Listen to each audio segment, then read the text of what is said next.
Hi friends, Pam here. Today is Valentine's Day and I want to share with you one of my all-time favorite books. It's called Somebody Loves You, Mr. Hatch, and it's by Eileen Spinelli. You might know Eileen. She's the wife of Jerry Spinelli of Maniac McGee. This is one of my all-time favorite Eileen Spinelli books, so I thought I'd share it with you today. And look, it's signed. Okay. Let's start. Mr. Hatch was tall and thin, and he did not smile. Every morning at 6:30 sharp, he would leave his brick house and walk 8 blocks to the shoelace factory where he worked. At lunchtime, he would sit alone in a corner, eat his cheese and mustard sandwich, and drink a cup of coffee. Sometimes he brought a prune for dessert.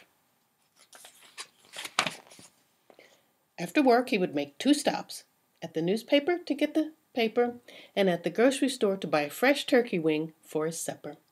After supper, he read the paper, took a shower, and went to bed early. He keeps to himself. That is what everyone said about Mr. Hatch. One Saturday, when Mr. Hatch stepped out onto the porch with his dustpan and broom, he got a surprise, a package wrapped in brown paper. He had never spoken to the postman before. "Thank you, Mr. Goober," he said. Mr. Goober smiled. "You're welcome. I always enjoy delivering packages." Mr. Hatch tore the brown paper off. Inside was a white box which he opened to find another box. This one was heart-shaped, all satiny red with a pink bow on top. It was filled with candy. Something fluttered to the porch floor. It was a little white card. He picked it up. It said, "Somebody loves you." Only then did he remember that this was Valentine's Day. Mr. Hatch wondered and wondered. Now who would send this to me? He was all alone. He had no friends, and yet someone sent him a Valentine. Who? Who? He put the box on the coffee table and tried to do some dusting, but every time he left the room, he had to keep peeking to see if the box was still there. He dusted and dusted, and the dust cloth seemed to whisper, "Somebody loves you. Somebody loves you." At last he flung the dust cloth away and exclaimed, "Why, I've got a secret admirer!" And then he did something he had never done before. He laughed and danced and clapped his hands, and then he took a piece of candy from the box and ate it.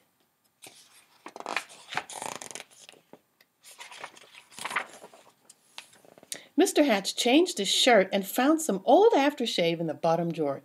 He splashed it on his face. He picked out a yellow tie with blue polka dots and put it on. And then he went for a walk. Maybe, he thought, I will meet the person who sent me the candy. Of course, no one had ever seen Mr. Hatch wearing a tie or smelling of aftershave or smiling, so he got a lot of attention. Mrs. Weed tripped over her dog. Mr. Dunwood nearly fell off his ladder. And Tina Finn spilled all the toys out of her wagon. Mr. Hatch waved hello to them all. On Monday, it was back to work. At lunchtime, Mr. Hatch sat in the middle of the cafeteria. He spoke to everyone and passed out chocolates from his heart box. On the way home, as usual, he stopped at the newsstand. Mr. Smith handed him the usual newspaper. "I think I'll have a pack of mints," said Mr. Hatch, not as usual. Mr. Smith was shocked. "Was that you speaking, Mr. Hatch?" "Indeed it was," said Mr. Hatch.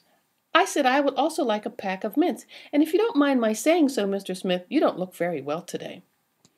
Mr. Smith recovered from his shock to reply, "You're right, I don't feel very well. I have a cold. I was supposed to go to the doctor's this afternoon, but the stand has been so busy I haven't had time." Mr. Hatch smiled. "Why, I'd be happy to watch the stand for you while you go." Mr. Smith could hardly believe his ears. "You would?" "Certainly. Just show me what to do." And so Mr. Hatch ran the newsstand for an hour. He wondered if any of the women who stopped by to buy a paper or a magazine or a candy bar had sent him the mysterious Valentine. When Mr. Smith returned, Mr. Hatch made his usual stop at the grocery store. "I'm a little tired of turkey wings," he told Mr. Todd. "I think I'll have a nice fresh slice of ham." Mr. Todd weighed the meat and wrapped it. "You look worried," said Mr. Hatch. "I am," said Mr. Todd. "My little girl is late. She hasn't come home from school yet, and I can't leave the store to look for her until my wife arrives." "Goodness! Why didn't you say so?" said Mr. Hatch. "I will go look for her." And so he walked to school and found little Melanie Todd by the swings and brought her home. Thank you," said the grocer. "Any time," said Mr. Hatch. After supper, Mr. Hatch did not bother to read the paper. He decided to bake brownies instead. It would be nice to have brownies to share the next day with the people at the shoelace factory. As he baked, the warm chocolate smell of brownies floated through the neighborhood. Children gathered round Mr. Hatch's house, sniffing the air. "Well, I suppose the factory can wait," said Mr. Hatch as he looked out the window and brought out 2 platefuls. "Now, what are brownies without lemonade?" he said, and he stirred up a nice cold pitcher. When the parents came to get their children, they had some brownies too. It turned out to be a picnic in Mr. Hatch's backyard. He dusted off an old harmonica and played songs he remembered from his boyhood. Everyone danced. And so the days and weeks went by. When Mr. Hatch wasn't smiling, he was laughing. And when he wasn't laughing, he was helping someone. And when he wasn't helping someone, he was having a party in his yard or on his porch. He seemed to have forgotten about finding the person who sent him the Valentine. Then one afternoon, Mr. Goober, the postman, came to his door. His face was very serious. "Come in, Mr. Goober," said Mr. Hatch. "You look upset." "I am upset," he said. "I made a mistake some time ago. My supervisor is very angry with me. Do you... "Yes, Mr. Goober, what is it?" "Do you recall the package I delivered to you on Valentine's Day, I think it was?"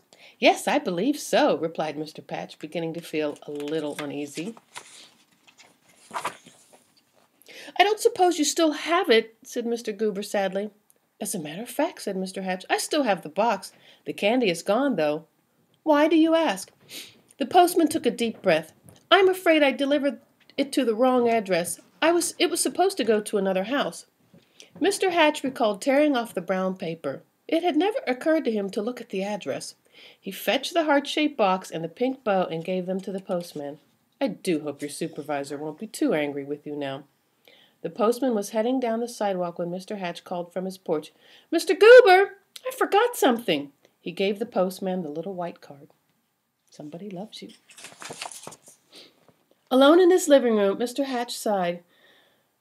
Nobody loved me after all. Then he read the paper, took a shower, and went to bed early. The next morning at 6:30 sharp, Mr. Hatch left his brick house and walked 8 blocks to the shoelace factory. At lunchtime, he sat in the corner by himself, ate his cheese and mustard sandwich, and drank his cup of coffee. After work, he stopped at the newsstand for his paper, but he did not speak to Mr. Smith. And when he ordered his turkey wings from Mr. Todd, he did not smile. Nor did he pat little Melanie Todd on the head, or bake brownies, or have picnics, or parties, or play his old harmonica any more. Everyone whispered, "What's wrong with Mr. Hatch?" Mr. Goober, the postman, told them. "We love Mr. Hatch," insisted Mr. and Mrs. Dunwoody. "He gave us flowers for our garden. He helped to mend our back fence." Mrs. Weed nodded. "I love him, too. He saved his bones for my dog, Ruffy." Ruffy barked. She loved Mr. Hatch, too. Mr. Smith told everyone how Mr. Hatch had watched his newsstand so he could visit the doctor. And Mr. Todd told everyone how Mr. Hatch had found his little girl. All the children in the neighborhood remembered Mr. Hatch's wonderful brownies and lemonade. And most of all, his laughter. "Poor Mr. Hatch," they said. "What can we do?" Then Mr. Goober announced, "I have an idea." On Saturday morning, Mr. Hatch woke to a bright and sunny day. He put on his old overalls and went out to the porch with his dustpan and broom. He couldn't believe his eyes. All over the porch were red and white hearts and pink bows. There were boxes of candy on the chairs and yellow streamers flowing from the ceiling, and sticking up out of his mailbox was a shiny silver harmonica. The front yard was filled with people, happy, smiling people. They were holding up a huge sign with hand-painted letters. "Everybody loves Mr. Hatch."